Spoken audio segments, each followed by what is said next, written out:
Shout out guys! Kain po tayo. Nagulay ng laing ang aking sweetheart. Sarap.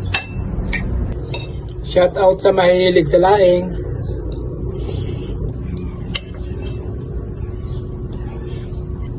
Sarap. Masarap talaga pag sariling tanim, ano?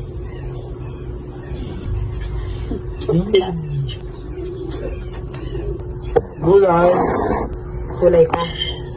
Yes. Gusto mo ko? Hindi maalat. Hindi. Sakto lang sa akin, timpla ko. Nasuka lang ko yan eh. Ha?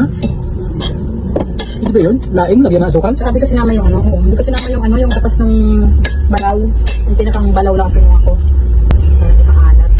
Piniga ko siya. Ano yan? Ang tawag ko dyan ay laing overdose. Kung dati nagdito tayo ng laing overload, ngayon overdose. Baka ma-overdose tayo nito. Laing overdose. Low budget na laing yan. Alamang lang ang sahog, pero masarap kapag kaluto.